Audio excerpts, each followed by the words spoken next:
Hello everyone, welcome to Topper Learners. I am MH Akhtar and you are watching Topper Learners. आप सभी का स्वागत है टॉपर लर्नर्स के इस मंच पे।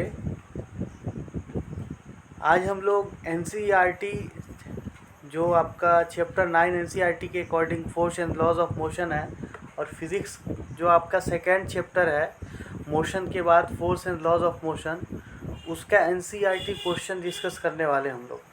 इससे पहले एक लेक्चर हुआ है NCERT न्यूमेरिकल प्रॉब्लम का इनसाइड का, जिसमें हमने 7-8 न्यूमेरिकल प्रॉब्लम देखा था।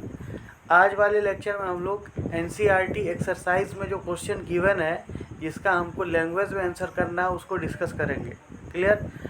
पहली बार अगर आप विज़िट कर रहे हैं हमारे चैनल पे तो चैनल को सब्सक्राइब कर दीजिए, ज़्यादा से ज़्यादा लोगों तक शेयर कीजिए। क्लियर? तो आज का जो हमारा डिस्कशन रहेगा इसमें हम लोग क्वेश्चन को लाइन बाय लाइन स्टडी करेंगे, उसके बाद उसका जो आंसर होगा प्रॉपर आंसर उसको एक्सप्लेन करेंगे। और जो भी डाउट हो आप कमेंट सेक्शन में उसको पुट कर दीजिएगा, नेक्स्ट लेक्चर में आपका उसको डाउट क्लियर हो जाएगा। ठीक है, तो स्टार्ट करते हैं। ये एक्सरसाइज है NCERT का। पहला क्वेश्चन है, देखिए क्या कह रहा है। फर्स्ट क्वेश्चन बोल रहा है N object experience A net zero external Albani's force. Is it possible for object to be travel with non-zero velocity? मतलब किसी स्पीड से चले, क्या ये पॉसिबल है? If yes state the condition. अगर पॉसिबल है तब state the condition that must be placed on the magnitude and direction of velocity. If no provide a reason. Question समझ में आया? बोल रहा है कि अगर किसी ऑब्जेक्ट पे बिना फोर्स, कोई फोर्स नहीं लगाएं और वो मूव करे, यानी उसके पास कुछ वेलोसिटी हो, क्या ऐसा पॉसिबल है? अगर है तो बताइए कंडीशन, अगर नहीं है तो बताइए। आप लोग आंसर कीजिए कमेंट में, यस और नो। सिर्फ यस और नो लिखिए, रीज़न हम डिस्कस कर लेंगे। पॉसिबल है या नहीं है, फटाफट लिखिए आंसर। चलिए हम डिस्कस करते हैं। देखिए ये कंडीशन पॉसिबल है, यस। आंसर क्या होगा? पॉसिबल है, यस। कब ये कंडीशन कब होगा? जब कोई बॉडी ऑलरेडी मूव कर रहा हो, जब किसी बॉडी के पास ऑलरेडी वेलोसिटी भी हो, मूव कर रहा हो, तब इस पर फोर्स लगाने की ज़रूरत नहीं पड़ेगी। तो क्या लिखिएगा? Yes it is possible when any body is already is in motion, या when already body have velocity. क्योंकि we already know that from Newton first law of motion, अगर कोई ऑब्जेक्ट मोशन में है तो मोशन में ही रहना चाहेगा, रुका हुआ है तो रुका ही रहेगा, और क्या है, जिस डायरेक्शन में मूव कर रहा है उसी डायरेक्शन में रहेगा। अगर हम डायरेक्शन चेंज करना चाहते हैं इधर या उधर तो हमको फोर्स लगाना पड़ेगा। ये Newton first law of motion कहता है। क्लियर? तो न्यूटन फर्स्ट लॉ के अकॉर्डिंग अगर कोई ऑब्जेक्ट मूव कर रहा है तो मूव करता ही रहेगा जब, और इसको फोर्स लगाने की ज़रूरत नहीं पड़ेगी। समझ में आ गया? तो आप क्या लिखिएगा? An object experience a net external unbalanced force. Is it possible? Yes it is possible for object to travel with non zero velocity. Yes when, condition क्या हो जाएगा? When body already move with some velocity in a straight line. ठीक है, और इस case में frictional force क्या होना चाहिए? ज़ीरो होना चाहिए। एयर रेसिस्टेंस क्या होना चाहिए? ज़ीरो होना चाहिए। ठीक है, तो एयर रेसिस्टेंस भी नहीं होना चाहिए और फ्रिक्शन फोर्स भी नहीं होना चाहिए। अगर एयर रेसिस्टेंस होगा तो उसकी वजह से वो रुक जाएगा, और फ्रिक्शन होगा तो उसकी वजह से भी रुक जाएगा। आई होप आपको समझ में आ गया होगा। यस और नो कमेंट कीजिए। समझ में आया भाई, बताओ। Yes sir. चलो आगे चलते हैं, सेकेंड क्वेश्चन पे चलते हैं। सेकेंड क्वेश्चन पढ़िए, सेकेंड क्वेश्चन ध्यान से पढ़िए। दिख रहा ना सबको? क्लियर? अरे दिख रहा भाई, दिख रहा सर। चलो देखो सेकेंड क्वेश्चन क्या बोल रहा है। When A carpet is beaten with A stick, जब कारपेट को क्या करते हैं? स्टिक से बीट करते हैं, मारते हैं। ठीक है, dust come out of it, explain. Dust इससे बाहर चला आता है, उसका रीज़न बताना है। जब हम क्या करते हैं कारपेट को किससे पीटते हैं, स्टिक से पीटते हैं तो डस्ट पार्टिकल नीचे चला आता है। रीज़न बताइए, बताइए फटाफट बताइए, जल्दी जल्दी आंसर कीजिए। अरे भाई जल्दी जल्दी आंसर कीजिए। रीज़न देखिए, इसके पीछे रीज़न क्या होगा। अब देखिए ऑलरेडी हम जानते हैं इनर्शिया यानी न्यूटन फर्स्ट लॉ के अकॉर्डिंग कि इनर्शिया क्या, अगर अभी डिस्कस किए Newton first law of motion कि कोई बॉडी रेस्ट में है तो रेस्ट ही में रहेगा, मोशन में है तो मोशन में रहेगा, और जिस डायरेक्शन में उसी डायरेक्शन में रहेगा। कब तक, जब तक कि एक्सटर्नल फोर्स अप्लाई नहीं किया जाए। तो देखिए कारपेट आपका, मान लीजिए ये कारपेट है, इसमें बहुत सारा डस्ट पार्टिकल है, ठीक है। अब देखिए कारपेट भी रेस्ट में और पार्टिकल भी रेस्ट में। जैसे ही कारपेट को बीटन किया जाएगा तो क्या होगा कि कारपेट तो मोशन में आ जाएगा। मान लीजिए मेरा ये हैंड क्या कारपेट है, इस पर बहुत सारा डस्ट पार्टिकल, अब इसको क्या किया स्टिक से मारे तो ये क्या हुआ, हैंड क्या आया, मोशन में आया। पार्टिकल क्या करेगा, उसका अपोज करेगा और रेस्ट में रहना चाहेगा, जिसकी वजह से ये फॉल कर जाएगा। तो लिखिएगा when carpet is beaten with stick dust come out because dust wanted to be in rest, and when carpet is beaten by sticks it's come in motion, so due to inertia of rest they fall down, they dust come out या dust fall down। Clear, I hope समझ में आ गया होगा। अरे समझ में आ रहा है भाई, बताओ समझ में आ रहा है या नहीं आ रहा। चले आगे, चलिए 2 नंबर क्वेश्चन हो गया। तीसरा नंबर क्वेश्चन देखिए, तीसरा कह रहा है why it is advised to tie a luggage kept on roof of bus with rope। क्यों ये एडवाइस किया जाता है कि बस के ऊपर अगर लगेज रखा हुआ है, मान लीजिए ये बस है, इसके ऊपर लगेज रखा हुआ है तो इसको बांध दिया जाए। बताइए, अगर इसको नहीं बांधेगा तो क्या होगा, या तो जब ब्रेक लेगा ड्राइवर तो ये आगे गिर जाएगा, या ड्राइवर सडन स्टार्ट करेगा, गाड़ी सडन स्टार्ट करेगा तो ये पीछे गिर जाएगा, या फिर क्या होगा कि अगर राइट टर्न ले रहा तो ये लेफ्ट की तरफ गिर जाएगा ड्यू टू इनर्शिया के कारण। So it is advise to tie a luggage. आप लिख दीजिएगा कि ये जो है आपका, इसलिए लगेज को बांधने को कहा जाता है बस के रूप में, because due to inertia they can fall down, either inertia of rest, either inertia of motion, either inertia of direction। when bus sudden start they fall back due to inertia of rest। when driver apply sudden brake they fall forward because due to inertia of motion, and if take left turn they fall right, and if they right they fall left due to inertia of direction। अपने language में आप इसको लिख देना। Clear, समझ में आ गया। चलते हैं अगले क्वेश्चन की तरफ। क्वेश्चन नंबर 4, अच्छे से सुनिएगा, अच्छे से ध्यान दीजिएगा। क्वेश्चन नंबर 4 क्लियर है, समझ में आ रहा है, विजिबिलिटी क्लियर है। चलिए क्वेश्चन नंबर 4 कह रहा है a batsman hit a cricket ball, ठीक है, which then roll on level road. ठीक है, मान लीजिए ये लेवल रोड है, इस पे बॉल चलने लगा, ठीक है। After covering a distance a ball come to rest, the ball slow to stop because. Ball stop हो गया, क्यों, उसका आंसर करना है इसमें से कोई एक। देखिए, a batsman did not hit ball hard enough, क्या ये होगा। Velocity is proportional to the force exerted on ball, क्या ये होगा। चलिए ये भी तो सही है। There is a force on ball opposing the motion, there is a force on ball opposing the motion. उसके बाद है there is no unbalance force on ball so ball would wanted to be rest. तो देखिए यहाँ पे क्या होगा, जब ये बॉल आपका रोल कर रहा है सरफेस के ऊपर, तो बॉल और सरफेस के बीच कोई फोर्स लग रहा है जिसको हम फोर्स ऑफ फ्रिक्शन बोलते हैं, एफ। इसी वजह से ये रुक रहा है। तो किसको आप लॉक कीजिएगा, सी को लॉक किया जाए sir. There is a force, अब वो फोर्स कौन है, तो वो है आपका फोर्स ऑफ फ्रिक्शन, तो सी आपका आंसर हो जाएगा। ठीक है, अरे भाई ठीक है, समझ में आया। अगर फ्रिक्शन नहीं होता तो बॉल चलता रहता कब तक, जब तक है जान।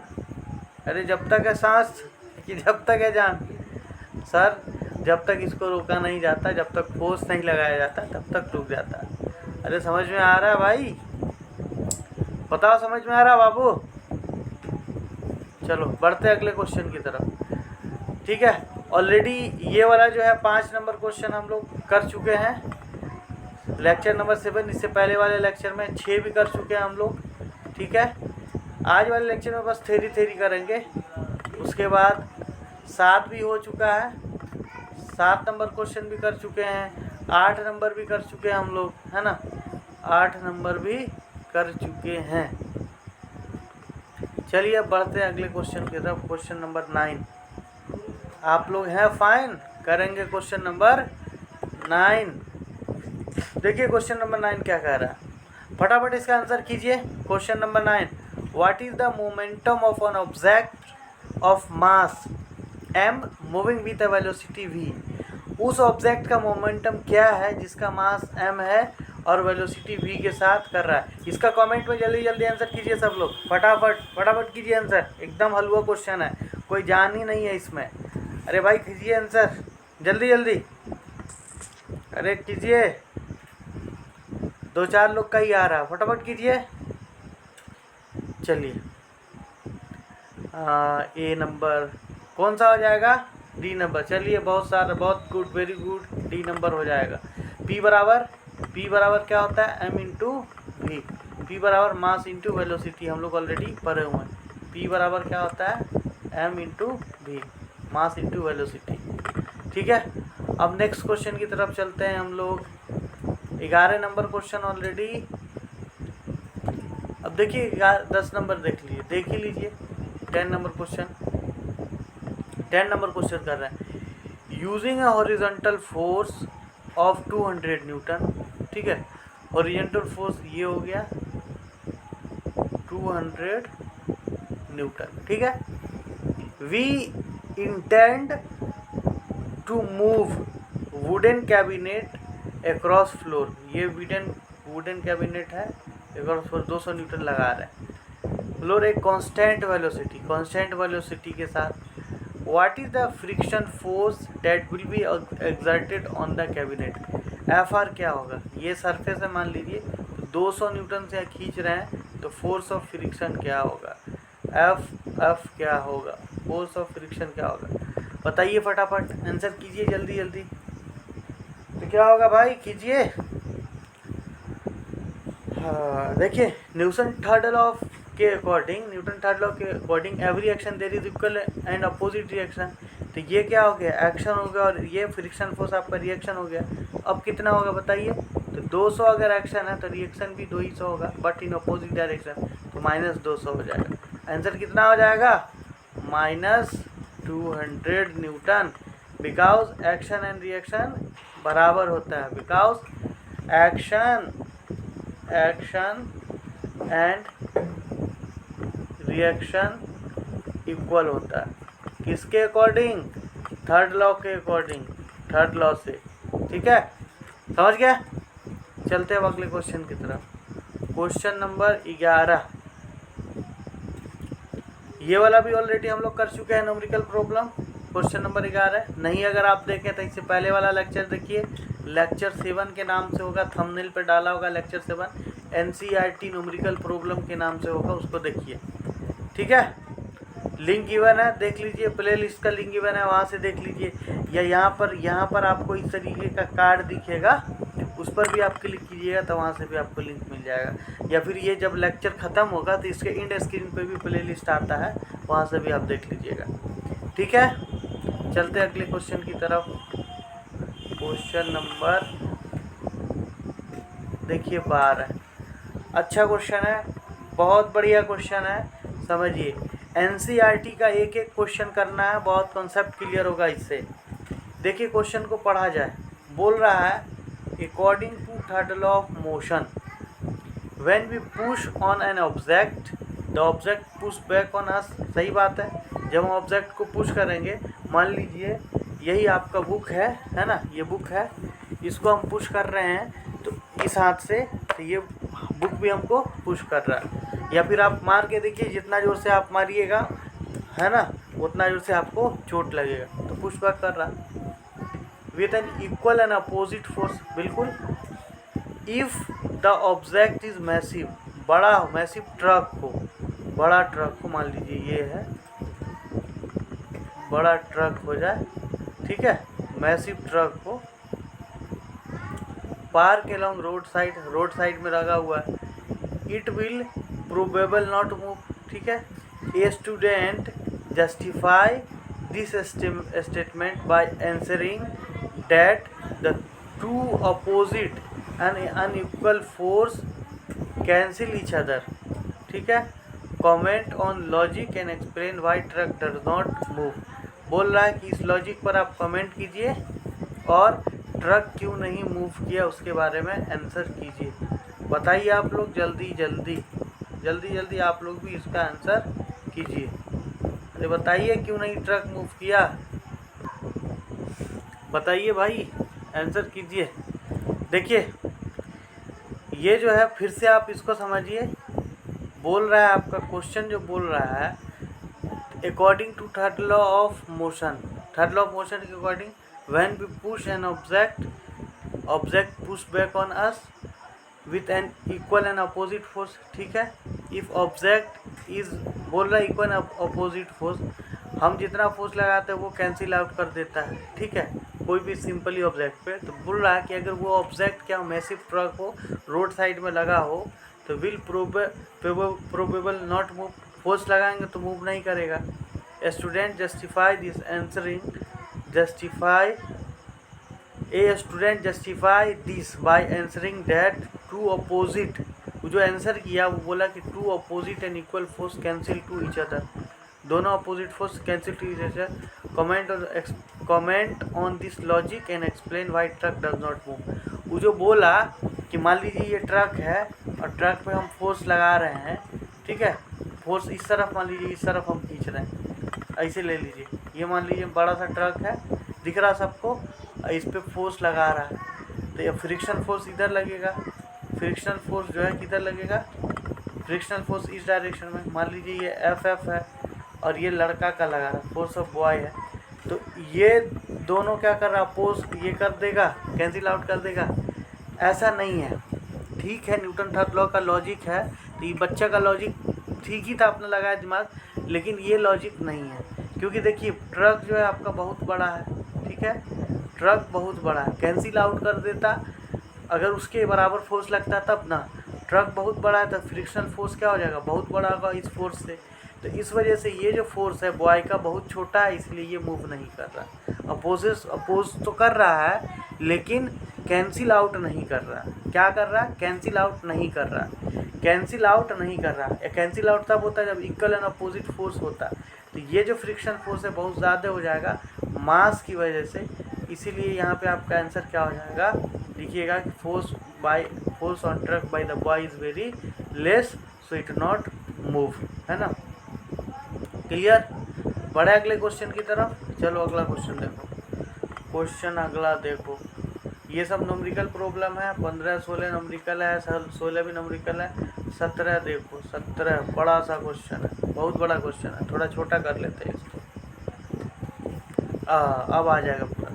देखो 17 नंबर क्वेश्चन पढ़ो भाई। मैं हूँ एम एच अख्तर, यहाँ भी दिया हुआ है अख्तर, हाँ ठीक है। देखिए Akhtar, Kiran and Rahul were riding a motor car that was moving with high velocity on an expressway। Expressway समझते हैं ना, जहाँ पे बहुत ज़्यादा स्पीड चलता है गाड़ी, 6 लाइन जिसको बोलते हैं। When an insect hit the windshield, आगे जो शीशा लगा रहता है उस पर टकराया, and got stuck on the windscreen, चिपक गया, ठीक है, ये घटना हुआ, ठीक है। अब देखिए आगे, देखिए क्या बोल रहा है, आगे देखिए क्या बोल रहा है, अख्तर साहब क्या बोल रहे हैं। Akhtar and Kiran started pondering over the situation, वो दोनों पर टिप्पणी करने लगे, है ना। अब बोलते हैं ना भाई ऐसे मतलब अगर एक्सीडेंट होता है तो बोलते हैं भाई बहुत गजब का हुआ यार, वो उसको टक्कर मारा, उसको टक्कर मारा, आपस में आप लोग भी पॉन्डरिंग करते हैं, अरे यार ऐसे बचा लेता, ऐसे कर लेता, उसको नहीं चलाने आया यार, हो गया बस हो गया। तो ये भी लोग क्या हुआ, उस पर पॉन्डिंग करने लगा कि देखिए वो जो है इंसेक्ट आके धक्का मार दिया उसको। अब आगे देखते हैं क्या टिप्पणी कर रहा, पॉन्डिंग कर रहा। किरण सजेस्टेड, किरण बोली that the insect suffered a great change in momentum as the change in velocity of insect was much more than the motor car। ठीक है, बोला कि ये जो आपका इंसेक्ट के अंदर चेंज इन मोमेंटम बहुत हुआ। ये कौन बोली? किरण बोली, ये किरण बोली। ठीक, अब देखो अख्तर क्या बोल रहा, अख्तर क्या बोल रहा। अब देखो ये है Akhtar. Akhtar said that since motor car was moving with large velocity it exerted a large force on insect। ठीक है, and a result insect died। ठीक है, वो फोर्स बहुत लगा है इंसेक्ट पे और इंसेक्ट क्या हो गया? मर गया। ठीक, अब आगे देखते हैं राहुल साहब क्या बोल रहे हैं। राहुल साहब को बुलू से ले लेते हैं। ये हैं राहुल साहब। Rahul, while putting an entirely new explanation, said that both the motor car and insect experience same force and change their momentum। Comment on the suggestions। कौन बोला सही? ये किरण बोली या फिर अख्तर बोला या राहुल बोला? देखो आपके अकॉर्डिंग कौन बोला, आप कमेंट सेक्शन में आंसर कीजिए। इसका कमेंट सेक्शन में आपको आंसर करना है। इसका आंसर किस में करना है? कमेंट सेक्शन में। ठीक है, इसका आंसर करना है कमेंट सेक्शन में। ठीक, ठीक है, समझ गया तीनों का सिचुएशन? कमेंट सेक्शन में आंसर कीजिए। फिर नेक्स्ट डे को हम इसको डिस्कस करेंगे। ये आंसर आपके लिए। चलते हैं अगले क्वेश्चन की तरफ। 18 नंबर क्वेश्चन क्या है आपका? 18 नंबर नोमरिकल है, इसको नोमरिकल वाले सेक्शन में करेंगे। अब देखिए नेक्स्ट क्वेश्चन क्या है। बाकी सब नोमरिकल ही है, बाकी सब न्यूमेरिकल ही है। आई थिंक लगभग क्वेश्चन जो था इसमें वो हो गया है ना, वो सारा क्वेश्चन हो गया। अब कुछ इनसाइट देख लेते हैं हम लोग, कुछ इनसाइट। पेज नंबर 117 है आपका, पेज नंबर 117, पेज नंबर 117 का क्वेश्चन हम लोग देखते हैं। देखिए पेज नंबर 117 में क्या बोल रहा है, क्वेश्चन जो इनसाइड है उसको डिस्कस कर लेते हैं हम लोग। पेज नंबर 117 का थोड़ा सा बड़ा कर लेते हैं इसको और क्वेश्चन को देखते हैं हम लोग। देखा जाए क्वेश्चन, पढ़िए क्वेश्चन पढ़िए। देखिए which of the following has more inertia, किसके पास ज़्यादा इनर्शिया होगा? A rubber ball and stone of same size. ठीक है, पहला में है रबर बॉल के पास या स्टोन के पास, बताइए आंसर कीजिए। अरे जल्दी जल्दी आंसर कीजिए, किसके पास होगा? रबर बॉल के पास, स्टोन के पास का। देखिए इनर्शिया क्या होता है? डायरेक्टली प्रोपोर्शनल टू मास होता है। जिसका मास ज़्यादा होगा उसका इनर्शिया ज़्यादा होगा। तो रबर बॉल में और स्टोन में किसका मास ज़्यादा होगा? ऑब्वियसली किसका होगा? स्टोन को होगा, तो स्टोन के पास ज़्यादा इनर्शिया हो जाएगा। ठीक है, उसके बाद बोल रहा है ये बाइसिकल एंड ट्रेन, तो बाइसिकल का मास ज़्यादा है कि ट्रेन का मास ज़्यादा है? बाइसिकल का मास ज़्यादा है, हाँ सर ट्रेन का मास ज़्यादा है। तो इनर्शिया किस में होगा? ट्रेन में, क्योंकि inertia directly proportional to mass है। I directly proportional to M है, तो जिसका मास ज़्यादा होगा उसका इनर्शिया भी ज़्यादा होगा, तो ट्रेन का। उसके बाद ये है 5 rupees coin and 1 rupees coin, किसका ज़्यादा होगा? कमेंट कीजिए, किसका ज़्यादा होगा कमेंट कीजिए। सी नंबर आपको कमेंट सेक्शन में करना है। बढ़ते हैं अगले क्वेश्चन की तरफ। क्वेश्चन नंबर 2, क्वेश्चन नंबर 2 थोड़ा सा कर लेते हैं इसको छोटा ताकि पूरा क्वेश्चन आ जाए। बहुत बड़ा क्वेश्चन है ये, आ जाएगा इतना। देखिए क्वेश्चन नंबर 2 क्या कह रहा है? क्वेश्चन नंबर 2 पढ़िए फटाफट। In a following example try to identify number of time the velocity of ball change. अच्छे से ध्यान से पढ़िएगा, कितनी बार वेलोसिटी चेंज हुआ है। देखिए पहला है आपका, पहला है इसको समझा जाए। पहला है ये football player kick football to another player, एक हो गया। एक बार हो गया। Hob is team who kick football to other, दूसरे दो हो गया, दूसरा किया। Other who his team who kick football towards the goal, goal की तरफ है ना। The goalkeeper of the opposite team collect football and kick toward the player, 3 बार हो गया। कितना हो गया, तीसरी बार गोलकीपर ऑन हिज टीम, ठीक है। Also identify the agent supplying the force in each case, बोल रहा है 3 बार हुआ ना। अरे कितनी बार क्या बोल रहा है, identify the number of time velocity change, velocity change. तो एक बार जब पकड़ेगा, ये जो गोलकीपर है जब पकड़ा तो ये तीसरा हो गया, जब फिर मारा हूँ तो चौथा हो गया। कितना टोटल 4 टाइम हो गया, ठीक है।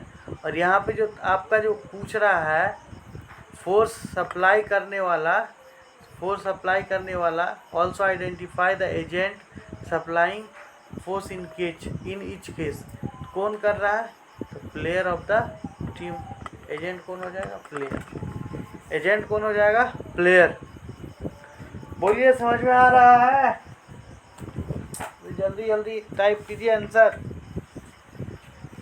हो जल्दी जल्दी कीजिए, जल्दी जल्दी फटाफट कीजिए आंसर, फटाफट, क्विक क्विक। अरे फुटबॉल खेले हैं या नहीं खेले हैं, ठीक है, खेले हैं सर।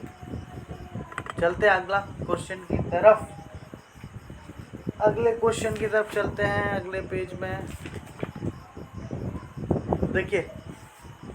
क्वेश्चन नंबर 3 बोल रहा है एक्सप्लेन, क्या बोल रहा है, explain why some leaves may get detached from tree if we vigorously shaken the branch.